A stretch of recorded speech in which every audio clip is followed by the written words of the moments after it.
Hello बच्चों, ये video class +2 physics के थर्ड यूनिट के थर्ड चैप्टर की है।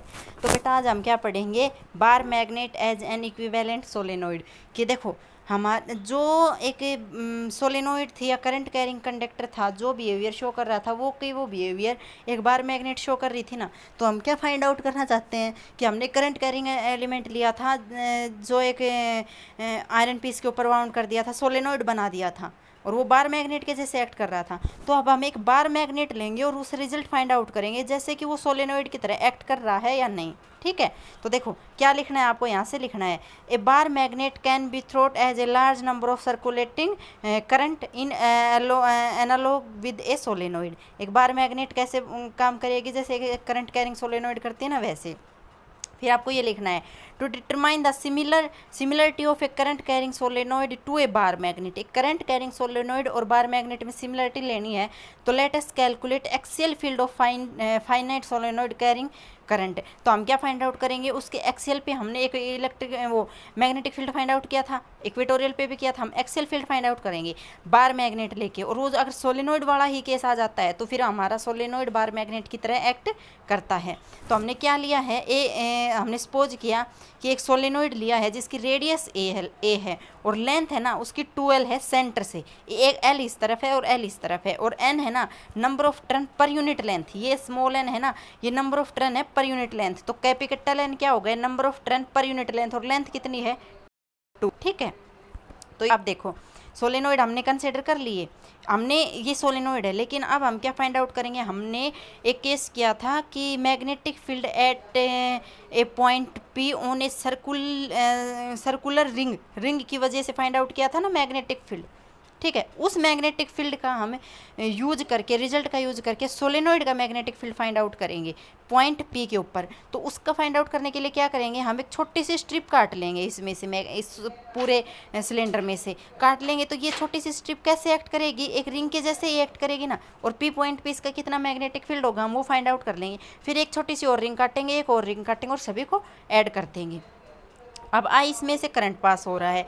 We have to calculate magnetic field at any point P on the axis of solenoid where O P equal to R. Consider small length element जिसकी thickness d x है। एक small length element d x ले लिया जिसकी thickness है और distance x है इसकी, कहाँ से, सेंटर से। हो गया। अब देखो हमें यूज करना है कौन सा result, current carrying magnetic field at a point P due to circulating a ring की वजह से जो मैग्नेटिक फील्ड आया था ना वो, और उसका रिजल्ट हमारे पास ये आया था। अब देखो डिब्बी, अगर हम यहाँ से एक रिंग ले लिया हमने और मैग्नेटिक पॉइंट बी के ऊपर फाइंड आउट करेंगे तो वो बी के ऊपर हमारा ये मैग्नेटिक फील्ड आता है। हमें डायरेक्ट सिर्फ रिजल्ट का यूज करना है। अब हम क्या देखेंगे कि इस वैल्यू में जो पी पॉइंट है ना वो बहुत दूर है, किससे, डिस्टेंस से। तो ये जो आर की वैल्यू है ना, पी की वैल्यू ओरिजिन से, वो बहुत ज़्यादा बड़ी हो गई सोलेनोइड का जो हमने रेडियस लिया है ना उससे। और जो ये एक्स डिस्टेंस है ना, एक्स डिस्टेंस हमने क्या ली थी, स्ट्रिप काटी थी ओरिजिन से उसकी, उससे भी बहुत बड़ी है। तो हम इनको क्या कर देंगे, नेगलेक्ट कर देंगे। और जैसे इसको नेगलेक्ट करेंगे तो हमारे पास आर क्यूब बच जाएगा। तो हमारे पास मैग्नेटिक फील्ड किसके इक्वल आ गया, mu naught I A square N D X. N D X कहाँ से आया है, एन डी एक्स आया है जैसे कि तो 2l लेंथ में कितने नंबर ऑफ टर्न है, n नंबर ऑफ टर्न है। ठीक है, तो यूनिट लेंथ में n/2l, और हमें dx लेंथ में फाइंड आउट करने हैं तो dx लेंथ में n इंटू डी एक्स आ जाएगा। आ गया n इंटू डी एक्स। अब क्या करना है, हमें मैग्नेटिक फील्ड फाइंड आउट करना है उस सोलेनोइड में -l से +l तक, -l से +l तक। क्योंकि जो हमने सोलेनोइड ली है ना उसकी ओरिजिन से लेंथ ये l है, ये l है, तो हम यहाँ से जाएंगे, ये प्लस है, और ये ओरिजिन से इस साइड है तो वो माइनस आ गई। हो गया। अब कर दो इसको इंटीग्रेट, x को करेंगे तो आपके पास वैल्यू ये आ जाएगी मैग्नेटिक फील्ड। अब देखो अब क्या आएगा, ये value mu naught upon 4 pi 2n 2i into I pi A square R cube. अब इसमें देखो n इंटू 2l किस into I into pi A square, इन सभी को हमने क्या मान लिया, m total number of turn, current और area of cross section, m magnetic moment of solenoid, ये सोलेनोइड का मैग्नेटिक मोमेंट। और इन सभी की वैल्यू, इन सभी की जगह कैपिटल M हमने रख दिया है। कुछ नहीं किया हमने, इन सारी वैल्यू की जगह हमने कैपिटल M रख दिया है। ठीक है, ये हमारे पास यहाँ तक भी हम छोड़ सकते हैं। तो जो रिजल्ट हमारा सोलेनोइड लिया था हमने, और जब एक्सियल पॉइंट पे मैग्नेटिक फील्ड फाइंड आउट किया था, वही रिजल्ट आ रहा है। हमने एक बार मैग्नेट कंसिडर किया है ना उस पॉइंट पर। अब है गाज लॉ इन मैग्नेटिज्म। देखो गाज लॉ की इलेक्ट्रिक फील्ड था E × ds equal to Q upon epsilon naught. Surface integral of magnetic field over a closed path is equal to E dot ds is equal to 0। Surface integral of magnetic field over a closed path equal था B dot ds किसके equal था Q upon epsilon naught, और E dot ds किसके equal है 0। This show that single pole of bar magnet does not exist. इसका मतलब ये है कि एक बार मैग्नेट का सिंगल पोल एग्जिस्ट नहीं करता, क्योंकि चार्ज सिंगल एग्जिस्ट कर सकता है Q अपॉन एप्सिलॉन नॉट, लेकिन बार मैग्नेट का सिंगल पोल एग्जिस्ट नहीं कर सकता। एक माइनस होता है एक प्लस होता है, तो ओवरऑल 0 हो जाएगा। तो मैग्नेटिक फील्ड हमारा क्या आ जाएगा 0 आ जाएगा। अब देखो अर्थ मैग्नेटिज्म। किसी को नहीं पता था कि अर्थ के पास भी मैग्नेटिक फील्ड होता है। पहले क्या हुआ, when a bar magnet freely, जब एक बार मैग्नेट को फ्रीली सस्पेंड किया over the surface of earth, then its north pole is towards geographic north, earth के नॉर्थ की तरफ चला गया, and south pole of a bar magnet is geographic south. It means earth behave as a huge magnet. The magnetic N pole is towards geographic south and magnetic S pole towards geographic north.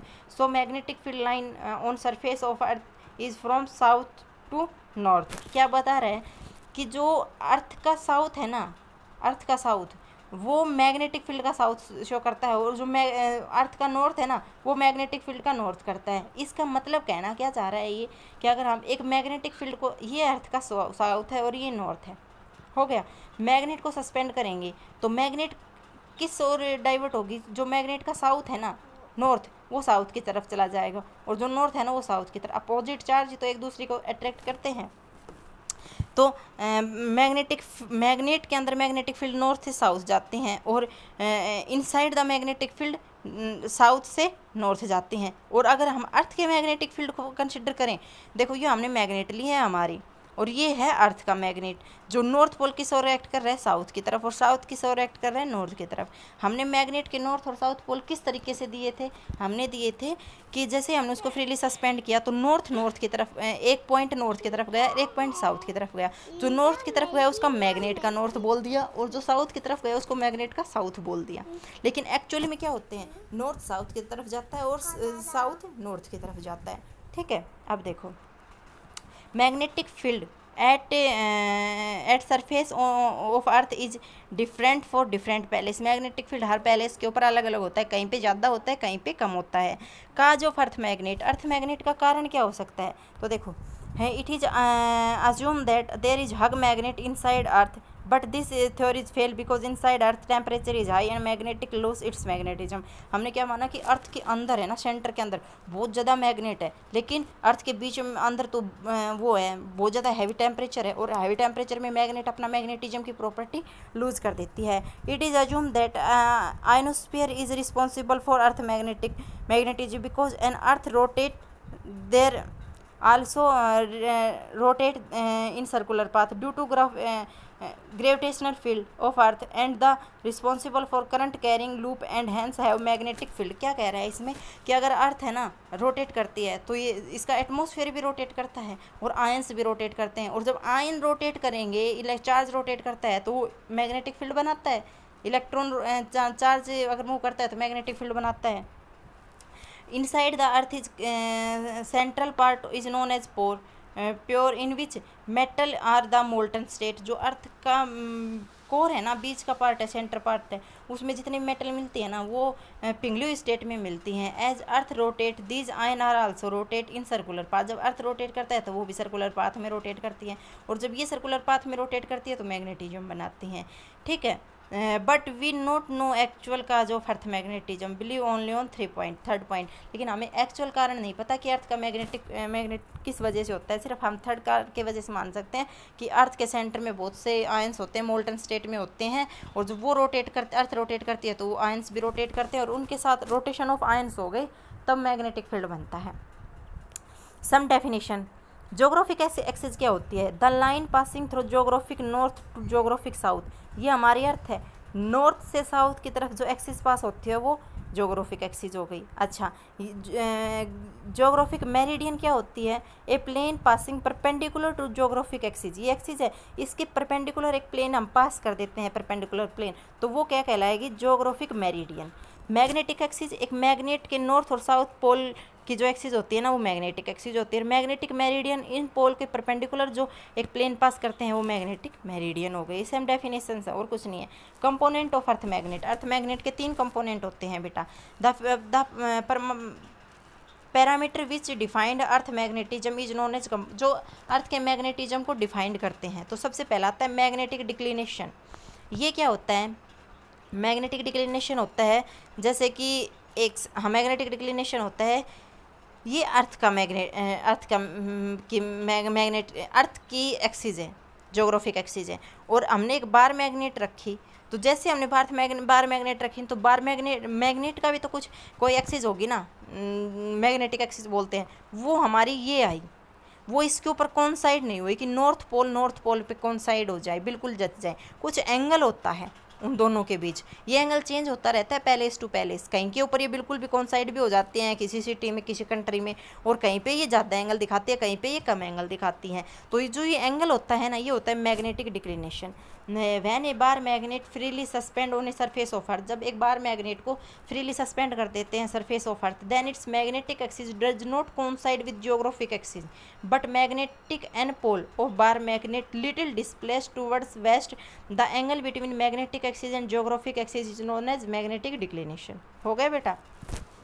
कौन side नहीं करती, कुछ angle होता है, कुछ थोड़ा सा deflect होती है वो साउथ की तरफ, और जितना एंगल होता है ना वो मैग्नेटिक डिक्लिनेशन होता है। Theta have different value at different palace. ठीक है। एंगल ऑफ इंक्लिनेशन या एंगल ऑफ डिप क्या होता है? The angle made by net magnetic field of earth and horizontal component of earth magnetic field. क्या है? सॉरी, देखो क्या है इसमें कि ये हमारा एंगल तो होता ही है कुछ ही। अगर ये एंगल हो गया अर्थ, क्या इस एंगल को हम 2 कंपोनेंट में रिजोल्व कर देंगे। मान लो अगर हम इस एंगल को 2 कंपोनेंट में रिजोल्व कर दे, तो 2 कंपोनेंट में कौन से कंपोनेंट में रिजोल्व होगा? ये हो जाएगा बी कोस थीटा, और एक परपेंडिकुलर हो जाएगा बी साइन थीटा। यही होगा ना मैग्नेटिक, जो बार मैग्नेट ली है उसका एंगल। तो जो बार मैग्नेट का जो मैग्नेटिक फील्ड है, नेट मैग्नेटिक फील्ड है हॉरिजॉन्टल डायरेक्शन में अर्थ के, वो होता है magnetic angle of dip. The angle made by net magnetic field of earth, net magnetic field of earth का जो हॉरिजॉन्टल कंपोनेंट ऑफ अर्थ के साथ मैग्नेटिक फील्ड का एंगल बनता है वो होता है एंगल ऑफ डिप, और इसको डेल्टा से डिनोट करते हैं। थर्ड है horizontal component of earth magnetic field. Horizontal component B cos delta होगा और vertical component B sine delta होगा। दोनों को डिवाइड कर दो, टेन डेल्ट आ गया, और बी किसके इक्वल आ जाएगा? अगर net magnetic field find out करेंगे तो हम जो 2 कंपोनेंट में रिजोल्व किया, rectangular component under root B square plus B H square, B V और बी एच इक्वल होंगे, जितना हॉरिजॉन्टल कंपोनेंट होगा उतना ही वर्टिकल कंपोनेंट होगा। तो टेन डेल्टा किसके इक्वल आ जाएगा? B V upon B H, और बी वी की जगह बी एच रखेंगे तो 1 आ जाएगा, और डेल्टा किसके इक्वल आ जाएगा? 45 डिग्री के इक्वल आ जाएगा। ठीक है, तो आपका यहाँ पे चैप्टर ये कंप्लीट हो गया है।